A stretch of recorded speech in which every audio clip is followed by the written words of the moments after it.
আসসালামু আলাইকুম। কি অবস্থা ভাই লোক? তো এমনিতে মন মেজাজ খারাপ। কাজ কামে মন টন বসে না। কোনোখানে যাইতে মন চায় না। মানে যাইতে মন গেলেও পয়সা নাই।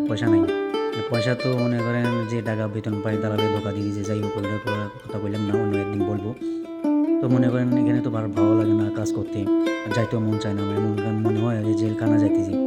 তাও আসলাম আজকে ঘুরতে। বন্ধ ছিল। এই তো আসলাম এখানে মনে করেন ৫ রিয়াল মার্কেট, যেটা আপনার ৫ রিয়াল থেকে শুরু করে ঊর্ধ্বে সব কিছু পাওয়া যায়। এটা খোবার মল, যারা আল খোবার থাকে তারা জানবে। পার্সেল এভরিথিং মার্কেট একটা আছে, world company trading prices company এটা। বিশাল মল, মানে এখানে আপনি ৫ রিয়াল থেকে শুরু করে আপনি সব কিছুরই মাল পাবেন, যেটা অনেক অনেক সস্তা আমাদের জন্য। যারা বাইরে থাকে তারা বুঝতে পারবে যে সস্তায় মাল পাইলে আমরা হয়তো ভাই যে জিনিস আমাদের দরকার সেটাও আমরা নিতে চাই, নেওয়ার দরকার। আমি আর আমার এক কেরালার বন্ধু মিলে চলে আসলাম দোকানে, মানে মল এটায়, খোপার মলে। যাওয়া আসা কোনো ৩০ রিয়াল গেছে।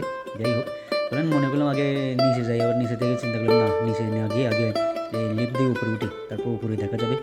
তো এখানে লিফটের উপরে ওঠার পরপরই দেখলাম যে এই যে কচুরি পানা আছে না, কচুরি পানা দিন ইয়ে বানানো, ওই পায়ের নিচে দেয়, বাথরুমের সামনে দেয়, ঘরের সামনে দেয়, ম্যাপ বানানো। এগুলো দেখছেন নি?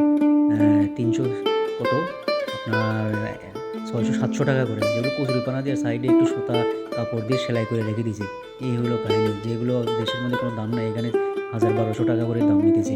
আর এগুলো হলো দেখছেন, এইগুলো হলো সেইগুলো যেগুলো নাইট ড্রেস, নাইটে মানে পড়তে হয়। পড়তে হয় মানে অনেক বড় লোকের ব্যাপার স্যাপার বুঝেন না। আমরা তো ভাই আমাদের কোনো রকম একটা প্যান্ট শার্ট বা প্যান্ট একটা লুঙ্গি পরে শুরু হয়েছে, ব্যাস কাজ চলে গেলে দিন আবার কাম। এটাই আমাদের জিন্দেগি। তো আসলাম এখানে। আর এখানে এসে সবথেকে একটা ভালো জিনিস দেখা পেলো, সেটা হলো দেশের পণ্য, প্রাণ, অনেক অনেক পণ্য। তো নিয়ে নিলাম প্রাণের কিছু পণ্য। আর মিডল ইস্টে বুঝিনি তো, কোয়ালিটি ১ নম্বর না হলে মার্কেট থেকে উঠে যেতে হবে। এই জন্য প্রাণের অনেক কিছু পাওয়া গেছে, হলদি পাউডার, মরিচের পাউডার, মিক্স মশলা, অনেক কিছু অনেক কিছু। তো নিয়ে নিয়েছি, দেখা যাক আল্লাহ ভরসা কেমন হয়। আর প্রাণের জিনিস তো দেশেও খাইয়েছি, তো এখানে আবার নিয়ে নিলাম। আর মিডল ইস্টে মনে করেন এগুলো ১ নম্বর জিনিস, ২ নম্বর বেচলে মার্কেট থেকে পুরো উঠে দিবে, জিন্দেগি ভরার